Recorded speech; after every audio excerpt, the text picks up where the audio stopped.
स्वागत है आपका राजर्षि क्लासेस में। मैं प्रिया आज आपके साथ 27 जनवरी सीटेट का जो फर्स्ट पेपर हुआ है उसकी एनालिसिस डिस्कस करने वाली हूं।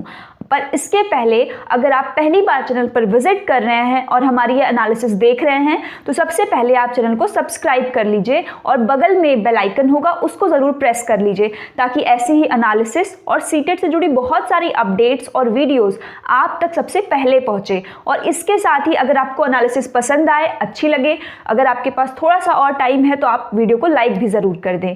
तो आइए बिना किसी देरी के हम अपनी वीडियो को करते हैं स्टार्ट। तो देखिए आज का जो पेपर था वो इजी था, उतना डिफिकल्ट नहीं था, बट फिर भी कुछ नए क्वेश्चंस थे और वो क्वेश्चंस जो आ रहे हैं वो आप कह सकते हैं कि वो बेसिक जो स्कूल्स आपने पढ़े हैं 6, 7, 8 तक वही क्वेश्चन आ रहे हैं। तो पहले हम सीडीपी की बात करते हैं। तो सीडीपी का जो पोर्शन है उसमें प्याजे से क्वेश्चन ये तो हमेशा आ रहा है। प्याजे, वाइगॉस्की, कोहलबर्ग, ये कुछ ऐसे टॉपिक्स हैं जो हर पेपर में आपको देखने को मिलेगा ही मिलेगा। गार्डेनर के जो 8 टाइप्स ऑफ इंटेलिजेंस है उससे क्वेश्चन है, इसको अच्छे से कर लीजिए। निपुण भारत बहुत ही इंपॉर्टेंट है, बहुत ज़्यादा इस बार सीटेट के पेपर में ये टॉपिक पूछा गया है। एंड मैं ये उम्मीद करती हूँ कि जितने भी लर्नर्स देख रहे हैं उनको अब तक निपुण की जो है वो फुल फॉर्म याद हो चुकी होगी। नहीं होगी तो मैं एक बार रिपीट करती हूँ, आप अच्छे से फिर से याद कर लीजिए। National initiative for proficiency with understanding and numeracy, ठीक, in reading with understanding and numeracy, पढ़ने में, ठीक है। इसमें आर नहीं है तो काफ़ी बार ऑप्शन में वो देता है, जैसे आपको दिया रहेगा और नहीं दिया रहेगा, तो कई बच्चे अगर सिर्फ फुल फॉर्म के बेस पे जाते हैं तो वो गलत भी कर देते हैं। National initiative for proficiency in reading with understanding and numeracy, ठीक है। निपुण भारत में ही आपका जो है 3 से 9 साल के बच्चे का जो है उसकी जितने भी आपके सीखने की जो भी उसकी योग्यता है या उसको जो भी माहौल वातावरण देना है इसमें प्रदान किया जाता है। इसके साथ ही बाल वाटिका का प्रावधान इसी के अंतर्गत होता है। इसके अलावा जो मुख्य बात आपको याद रखनी है वो ये है कि इसका जो एम है वो ये है कि जब बच्चा कक्षा 3 से निकल कर जाए, जब बच्चा कक्षा 3 तक पहुंचे तो उसके अंदर ये बेसिक वो जो चीज़ पढ़े उसके बारे में उसको पता हो वो क्या पढ़ रहा है, सिर्फ रट्टू टुटा ना हो, ये चीज़ इसमें मेन है, ठीक है। वाइगॉस्की से क्वेश्चन जैसे लगातार आ रहे हैं। एफएलएन क्या है आपका? Foundational literacy and numeracy. ये भी आपका जो स्कीम है जो आप पढ़ते हैं निपुण भारत के अंदर, निपुण भारत इसकी एक स्कीम के अंदर, एफएलएन स्कीम के अंदर आप इसको पढ़ते हैं, ठीक है, जिसका एम क्या है? अचीव करना कि निपुण भारत के अंदर जो जो ऑब्जेक्टिव्स हैं, ठीक है। तो ये यूनिवर्सल आपका जो है कि बच्चे को बेसिक लिटरेसी और न्यूमरेसी आए। एनसीएफ 2005 इन सब की आपको निपुण भारत पे, वाइगॉस्की पे, प्याजे पे आपको इंडिविजुअल वीडियोस, अगर इनमें से कोई भी ऐसा टॉपिक है और आपका आने वाले शिफ्ट में पेपर है जिसमें आपको कन्फ्यूजन है कि ये टॉपिक जो है मुझे थोड़ा कन्फ्यूज़ कर सकता है, तो अभी भी टाइम है, आप उस वीडियोज़ को जाकर देखिए और अपनी कन्फ्यूजन को दूर करिए, ठीक है। इन सभी वीडियोज़ की लिंक जो है मैं अपने डिस्क्रिप्शन बॉक्स में दे दूंगी, आप उसको ज़रूर देखें। मेटाकॉग्निशन से क्वेश्चन आया था। क्या होता है metacognition? Thinking about thinking, awareness about awareness, clear. अब हम आते हैं अपने ईवीएस वाले सेक्शन पे। ईवीएस वाले सेक्शन की अगर हम बात करें तो यहाँ आपको उल्लू से क्वेश्चन देखने को मिलेगा। जैसे ही उल्लू दिमाग में आए तो आपको तुरंत पता होना चाहिए कि पूरे गर्दन को पूरा ये बहुत हद तक रोटेट कर लेते हैं, ठीक। और अगर मैना से आता है तो मैना जर्ग के साथ रोटेट करती है, ठीक है। 2 चीज़ साथ में, इनकी जो आंखें होती हैं क्या होती हैं? जो इनकी आंखें होती हैं वो हमारी तरह स्ट्रेट सीधे की तरफ होती हैं, जबकि सारे पक्षियों की आंखें साइड में होती हैं, ठीक। ब्रेली सिस्टम से आज क्वेश्चन आया था काफ़ी दिनों के बाद। तो ब्रेली क्या है? लुइस ब्रेली जो कि फ्रांस के रहने वाले हैं उनके द्वारा बनाई गई एक पद्धति है जिससे जो हमारे विजुअली इम्पेयर्ड बच्चे होते हैं जो देख नहीं सकते हैं वो इससे जो है क्या करते हैं? पढ़ाई करते हैं।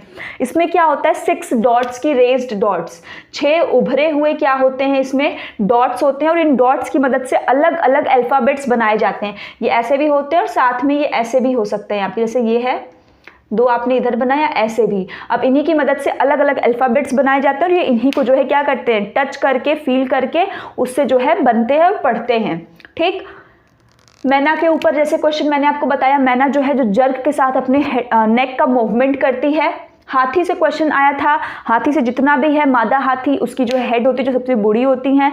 14 से 15 साल होने तक की उम्र में जो नर हाथी होते हैं वो झुंड को छोड़ देते हैं, ठीक। और इसमें जो है कितने का ग्रुप होता है, कितने घंटे सोते हैं, ये तमाम जानकारियाँ मुझे उम्मीद है कि अब तक आप पढ़ चुके होंगे। लद्दाख से क्वेश्चन आपका आया था। लद्दाख क्या है? एक ठंडा रेगिस्तान है। तो आज एक क्वेश्चन था, इस क्वेश्चन में थोड़ी कंफ्यूजन है बट मैं आपको दोनों आंसर्स बता दे रही हूँ ताकि आप उस चीज़ से अवेयर रहें। तो अगर आपको बोलेगा लद्दाख में सबसे ठंडी जगह कौन सी है, ठीक है, अगर आपसे सिटी पूछता है, ठीक, डिस्ट्रिक्ट पूछता है, तब तो आपका क्या होगा, कारगिल। आप सबको याद होगा कारगिल का युद्ध, कारगिल क्या होगा, कारगिल। और अगर आपसे बस्ती पूछ दे, मतलब उस सिटी के अंदर एक जगह पूछ दे, तो वो द्रास है। क्या है, जो कारगिल के अंदर ही है। द्रास कहाँ है, कारगिल के अंदर ही है, ये याद रखिएगा, ठीक है। जैसे जम्मू कश्मीर में क्या है, बहुत सारे माउंटेन्स हैं, वैलीज हैं, तो वहाँ पासेस भी तो होंगे जिनको दर्रे कहते हैं। तो वो जो दर्रा है, तो जोजिला दर्रा एक जम्मू कश्मीर में है आपका, ठीक, जो कि इसके पास है, जो इसका द्वार कहा जाता है किसको, द्रास को। तो कारगिल अगर आपसे डिस्ट्रिक्ट बोलता है then you go for Kargil, option के अकॉर्डिंग। बस्ती पूछता है तो द्रास होगा, ठीक है, सबसे ठंडी बस्ती। चंद्रमा की दूरी, चंद्रमा की दूरी से एक क्वेश्चन आया था जो कि ज्वार भाटे से संबंधित था। तो मैं आपको इसके लिए बहुत ही इजी, जो हमारा टाइड्स है, जो वेव्स होता है, ठीक है, किससे पूछा था क्वेश्चन आपका, ज्वार और भाटा से।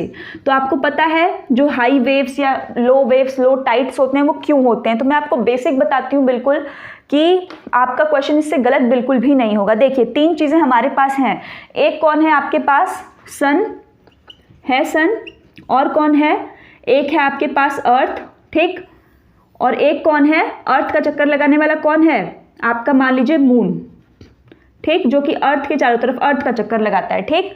अब इस बात में, इस केस में ये कहता है कि मून को हम हटा देते हैं, क्योंकि सन इसके अराउंड जो है क्या करता है, रिवॉल्व करता है और अपनी एक्सिस पे रोटेट करता है। तो अब देखिए जब ज्वार और भाटा होता है, जब आप देखते हैं समुद्र में बहुत बड़ी बड़ी लहरें आती हैं, तो ये क्वेश्चन उसी तरह की चंद्रमा की दूरी से उससे क्या संबंध है। तो ये हमेशा जान लीजिए कि जब, जिसको हम पूर्णिमा कहते हैं, पूर्णिमा मतलब जिस दिन चांद आपको पूरा कंप्लीट दिखाई देता है, और अमावस्या जिस दिन आपको हाफ दिखाई देता है। तो पूर्णिमा या अमावस्या के दिन क्या होता है कि जो अर्थ है, सन है और मून, जो चंद्रमा है, तीनों के तीनों एक पैरेलल स्ट्रेट लाइन में होते हैं। क्या होते हैं, एक पैरेलल, एकदम सीधे सीधे तीनों के तीनों एक लाइन में। तो जिसकी वजह से क्या होता है, जो अर्थ है, जो उसके वाटर है उस पर प्रेजेंट, जो पानी है, जो समुद्र है, जो कि 75% पानी है, तो जो वाटर है वो वाटर क्या करता है, बहुत ज़्यादा फ्लक्चुएट करता है, और इस केस में ज्वार भाटा बहुत ज़्यादा आता है। और ऐसा होता क्यों है, क्योंकि पृथ्वी की जो सतह है, उस सतह पर जो सूर्य है और जो चंद्रमा है उसके बीच में गुरुत्वाकर्षण खिंचाव होता है, जो बहुत ज़्यादा होता है। किसके में, पृथ्वी की सतह पर, ठीक है, एक तो मून का और दूसरा सन का, इसका गुरुत्वाकर्षण खिंचाव होता है। तो इसमें पानी है तो वो क्या करता है, वो ऊपर उठता है, क्या होता है, ऊपर उठता है। इसी गुरुत्वाकर्षण खिंचाव द्वारा ज्वार और भाटे का निर्माण होता है। समझ में आया। जैसे कि अब मान लीजिए आपने थाली या किसी बर्तन में पानी रखा है और आप बर्तन को अगर हिलाएंगे तो वो पानी भी उस हिसाब से रोटेट होगा, हिलेगा। तो वही सेम चीज यहाँ पर है कि अगर आपका सूर्य, पृथ्वी, चंद्रमा तीनों एक लाइन में आ जाएंगे तो ज्वार भाटा बहुत ही ज्यादा होगा, बहुत ही जैसे हाईएस्ट होगा, ठीक है, कितना होगा, हाईएस्ट होगा। और वो भी कब होता है, पूर्णिमा और अमावस्या के समय, ठीक, पहली चीज। दूसरी चीज क्या है, ऐसा होता क्यों है, क्योंकि पृथ्वी की जो सतह है, पृथ्वी की सतह पर जो आपका चंद्रमा है और जो सूर्य है उसके बीच में लगने वाले गुरुत्वाकर्षण खिंचाव के कारण ऐसा होता है। और जब ये दोनों जो है तीनों पैरेलल में नहीं होते हैं, मतलब अलग अलग हो जाएंगे, मतलब जब चंद्रमा है, चंद्रमा के पास, ठीक, चंद्रमा की अब सतह से हम देखेंगे तो जो पृथ्वी और जो सूर्य है, अब इसका गुरुत्वाकर्षण का बल क्या होगा, कम हो जाएगा। तो जब वो बल कम होगा तो इस केस में क्या होगा कि ज्वार और भाटा बिल्कुल शांत हो जाएंगे और उस समय ये लोग दूर दूर हो जाते हैं कि मैग्नेटिक, जो इनका आप कह सकते हैं ग्रेविटेशनल फोर्स है, वो क्या होता है, बिल्कुल खत्म होने लगेगा। जब कम होने लगेगा, एकदम कम हो जाएगा, तो उस केस में क्या होगा कि पानी का लेवल एकदम शांत हो जाएगा, उस समय ज्वार भाटा कम हो जाता है। ये इसका बेसिक था। तो यही आपका आंसर उसमें से ऑप्शन 1, 2, 3 करके दिया हुआ था, तो उसमें से आपको चूज करना था। फिर भी अगर आपको यहाँ क्लियर हो गया तो वेल एंड गुड, बट आप एक बार ज्वार भाटा के ऊपर जाकर के पढ़ाई कर लीजिएगा। ये आपको मिल जाएगा क्लास 7th की एनसीईआरटी ज्योग्राफी की किताब में मिल जाएगा। उल्का पिंड, उल्का पिंड क्या होता है, अभी अगर मैं ये बोलती हूँ उल्का पिंड जो है आग का गोला होता है जो कि आपको दिखाई देता है, बट अभी मैं आपको बताऊंगी उल्का पिंड आपने देखा हुआ सबने, टूटता हुआ तारा, सबने नाम तो सुना ही होगा टूटता हुआ तारा को, जिसको आप कहते हैं वो देखो विश मांगो टूटता हुआ तारा। तो वो कोई टूटता हुआ तारा नहीं होता है, वो उल्का पिंड होता है, जो कि छोटे छोटे जो मेटेरॉइड्स होते हैं हमारे यूनिवर्स में, वो मेटेरॉइड्स क्या करते हैं, आते हैं। जब वो आते हैं तो कभी कभी क्या होता है कि चूंकि अर्थ के सरफेस के अंदर वो क्या हो जाते हैं, घुस जाते हैं। जब अर्थ, तो चूंकि आपको पता है अर्थ कैसी है, पूरी की पूरी एटमॉस्फेयर बनी है अर्थ की, बट इसके में क्या होते हैं, कभी कभी ये उल्कापिंड क्या होते हैं, जलते हुए आ जाते हैं। तो हमें ऐसा लगता है कि देखो टूटता हुआ क्या जा रहा है, तारा जा रहा है, बट वो कुछ टूटता वूटता तारा वारा कुछ नहीं होता, और हम मन्नत भी मांगते हैं, ऐसा बहुत सारे लोग कहते हैं। तो यही कहाँ पे आकर के कह रहा है कि ये फिनिश हो जाता है, बर्न हो जाता है। तो देखिए मैंने आपको लेयर्स के ऊपर भी बताया है, नहीं लर्न है तो आप उसको लर्न कर लीजिए, क्योंकि अभी प्रीवियस वाले पेपर में भी आपका क्वेश्चन इससे आया हुआ है, जिसमें मैं आपको बताती हूँ ओजोन किस लेयर में पाया जाता है, ये क्वेश्चन पूछ चुका है। अभी एक और एनालिसिस में मैंने आपको बताया था कि उसमें जो है स्ट्रेटोस्फेयर से भी आपका क्वेश्चन आया हुआ है।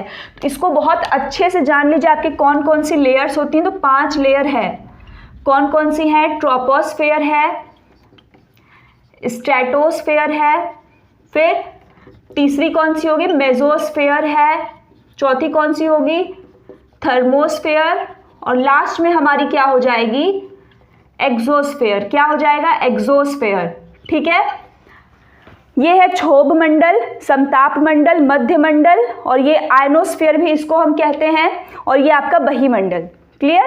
अब देखिए जब ट्रोपोस्फेयर की बात करते हैं तो एकदम बेसिक जानिए, ये सबसे लास्ट वाली जो पहली परत होगी ना, ये आपकी क्या है, ट्रोपोस्फेयर। तो जो क्षोभ मंडल है, जितने भी आपके प्लेन एरोप्लेन से सब चलते हैं ना, ये इसी में चलते हैं। जो हॉट एयर बलून, जितनी भी चीज़ें, जितने आपके क्लाउड्स फॉर्मेशन, ये सारी चीज़ें पहले क्षोभ मंडल में होती है।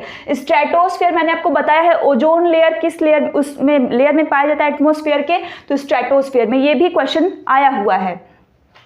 मध्य मंडल, मेसोस्फेयर बीच का है, मध्य का है, तो मेसोस्फेयर में क्या पाया जाएगा, जो आज का आपका क्वेश्चन है, उल्कापिंड। उल्कापिंड इसी मेसोस्फेयर में आता है, और क्या होता है, इसके बाद चला जाता है। ठीक है, इसी मेसोस्फेयर में आकर के ये खत्म हो जाता है। ठीक है, इसके साथ ही थर्मोस्फेयर, थर्मल का मतलब क्या होता है, हीट। तो ये इसकी जो सबसे मोटी परत होती है, ये पूरे जो आपका ये लेयर है, इसकी सबसे मोटी परत, इसके साथ ही इसमें टेम्परेचर बहुत ज़्यादा होता है। एक्सोस्फेयर जो फिर बाहर से कनेक्ट करता है। अब इसी में एक और चीज़ आप याद रखिए, जिसको हम कहते हैं कर्मन रेखा या कर्मन लाइन, जो मेसोस्फेयर से थर्मोस्फेयर के बीच में लाई करता है, उसको हम क्या कहते हैं, कर्मन रेखा या फिर कर्मन लाइन। अब देखिए जो कर्मन लाइन है, ये आपका कहाँ पैदा, तो याद रखिएगा मेसोस्फेयर, इसी के बीच में, मेसोस्फेयर से थर्मोस्फेयर के बीच में। चूंकि ये आपका 0 से मान लीजिए 15 है किलोमीटर, 15 से आपका 80 हो जाएगा या 50, 15 से 50 आपका क्या जाएगा, स्ट्रेटोस्फेयर, फिर 50 से 80 आपका मेसोस्फेयर। तो मेसोस्फेयर जब खत्म होता है, थर्मोस्फेयर स्टार्ट होता है, वहीं पर आपका वो 100 किलोमीटर की एक रेंज होती है। इसी के बीच में क्या है आपका 100 किलोमीटर, क्या है 100 किलोमीटर। जब हम इससे नीचे आएंगे, ठीक है, 80 के बाद से इस खत्म होता है, तो जहाँ से 100 किलोमीटर वाली रेखा ही क्या है आपकी कर्मन रेखा। 100 किलोमीटर जब क्रॉस करते हैं तो इसको हम कर्मन रेखा कहते हैं। इस कर्मन रेखा का सिग्निफिकेंस क्या है, अगर आप अवेयर हैं, करंट अफेयर्स पढ़ते हैं, तो आपको पता होगा कि स्पेस टूरिज्म आपने अगर सुना है तो बहुत अच्छी बात है, नहीं तो मैं आपको थोड़ा सा बता देती हूँ, ये बहुत अच्छी चीज़ है स्पेस टूरिज्म की। जैसे आपने सुना होगा जेफ बेजोस जो अमेजोन के हैं, ये लोगों ने क्या, स्पेस टूरिज्म के नाम पे लोगों को बैठाएंगे, और मतलब बहुत ही महंगा अभी ये है, और आपको जो है लेकर जाएंगे, हम पूरे यूनिवर्स की टूर कराएंगे, ऐसा इनका कहना था। तो ये लोग कहाँ तक जो लेकर जाते हैं आपको पूरे अपने रॉकेट से, और वो कहाँ तक ले गए, इसी कर्मन रेखा तक, यही 100 किलोमीटर की रेंज तक ये लोग लेकर जाते हैं। और ये वो लाइन है जहाँ से आपको पृथ्वी स्टार्टिंग दिखाई देनी शुरू करती है। मतलब यहाँ से जब ये रेखा है कर्मन रेखा 100 जो आपका किलोमीटर है, यहाँ से अर्थ आपको पूरी की पूरी दिखाई देती है। इसके पहले तक आप अर्थ के थोड़ा सा वो है, जैसे ही 100 किलोमीटर आता है अर्थ आपको वहाँ से बिल्कुल प्रॉपर दिखाई देती है, यही वो रेखा है। ठीक है, ये एडिशनल में याद रख सकते हैं। पोचमपल्ली से आपका क्वेश्चन, हाँ एक और चीज उल्कापिंड में इंपॉर्टेंट है, ये पूछा जा सकता है, क्योंकि महाराष्ट्र से संबंधित है। चलिए मैंने बता ही दिया, उल्कापिंड से बना जो झील है, झील, जी हाँ लेक, उल्कापिंड के गिरने से बना है ऐसा माना जाता है। और वो झील किस स्टेट में है, तो स्टेट है आपका महाराष्ट्र। झील का नाम क्या है, तो झील का नाम है Lonar lake, Lonar lake, Lonar lake. ठीक है, लोनार झील जो कि क्रेटर झील है, क्या है, एक क्रेटर झील है लोनार लेक। इनफैक्ट ये अपना कलर भी बदलता है। ठीक है, जो ये झील है। अब आते हैं नेक्स्ट में, पोचमपल्ली। पोचमपल्ली इसलिए भी इम्पॉर्टेंट है कि पहला तो आप अभी पढ़ रहे हैं तेलंगाना, मैप वाली क्लास में मैंने बताया भी था कि आंध्र प्रदेश के ही पोर्शन में पहले तेलंगाना था, बट बाद में 2014 में जो है क्या किया गया, तेलंगाना, आंध्र प्रदेश से तेलंगाना को अलग कर दिया गया और अब आंध्र प्रदेश की कैपिटल जो कि अमरावती बन चुकी है और तेलंगाना की जो पहले आंध्र प्रदेश की थी हैदराबाद वही है। तो पोचमपल्ली क्वेश्चन में ये ध्यान दीजिएगा, ये नहीं कि पोचमपल्ली देखा और इतने खुश हो गए कि तुरंत बस आंध्र प्रदेश लगा दिया या तेलंगाना लगा दिया, नहीं। अगर पहले पूछेगा कि पोचमपल्ली पहले किस उसमें थी राज्य में, तो ये आंध्र प्रदेश होगा और अभी का पूछेगा तो तेलंगाना होगा। आज के क्वेश्चन में पहले का पूछा था तो ये ध्यान दीजिएगा। मधुबनी पेंटिंग बिहार की है, ये क्वेश्चन आप ध्यान रखेंगे क्या है।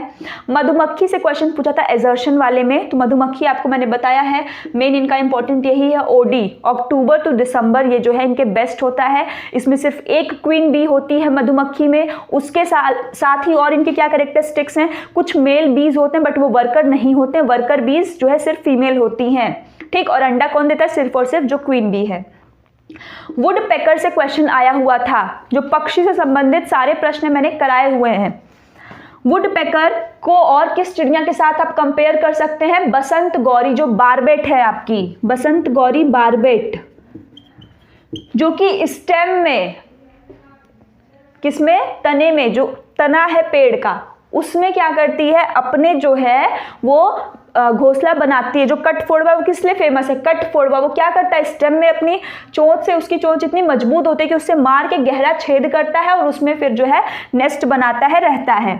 मुकादम, ये क्वेश्चन पूछा है, मुकादम कर्ज वसूल करने वाले को कहते हैं।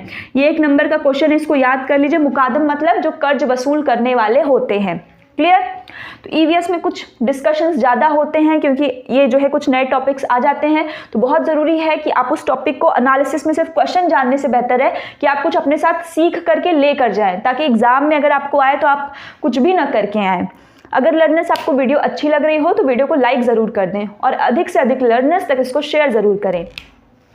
अब आते हैं मैथ में, तो मैथ्स में ईजी पेपर बन रहा है आयात से, वैन हिले, पैटर्न, इवन नंबर, अभाज्य संख्या, जो पहली 5 है वो निकालनी थी, प्लेस वैल्यू से क्वेश्चन, डिवाइड से क्वेश्चन। ये तो सिंपल मैथमेटिक्स कंटेंट इस बार बहुत इजी आ रहा है, पेडागोजी थोड़ा सा घुमा रहा है। इंग्लिश में लैंग्वेज स्किल्स क्वेश्चन से learning disability, homophone, homophone, homonym, homo और ग्राफ क्या होता है इसको मैंने बताया हुआ है, अगर आपने नहीं देखा है तो जाकर देखिए, बहुत ईजी ट्रिक। लर्निंग डिसेबिलिटी जितने भी आपके डिस्प्रेक्सिया, डिसलेक्सिया, डिसग्राफिया सारी चीज़ें बताई गई हैं। हिंदी में आया था जो पेपर का कहानी है कि कैसे कैसे पेपर इवॉल्व हुआ, उस टाइप से कि पहले ताड़पत्र पे लिखते थे फिर कैसे कैसे हुआ। सुंदर लेख जिसको सुलेख कहते हैं। वाइगोस्की से आया था भाषा कौशल, उसमें भी उत्पादन भाषा कौशल बहुत बार रिपीटेड पूछा जा रहा है, इसको ध्यान से देखिए। मूल्यांकन और विपरीत शब्द, संधि करना, पर्यायवाची, ये सब कॉमन है क्योंकि आपके पेपर में बार बार पूछे जा रहे हैं। सो लर्नर्स, आपको ये वीडियो कैसी लगी कमेंट करके हमें ज़रूर बताएं और अगर चैनल पर पहली बार विजिट करें तो चैनल को सब्सक्राइब कर लें। और वीडियो अगर आपको अभी पसंद आई हो लास्ट तक देखने के लिए आपका बहुत बहुत धन्यवाद।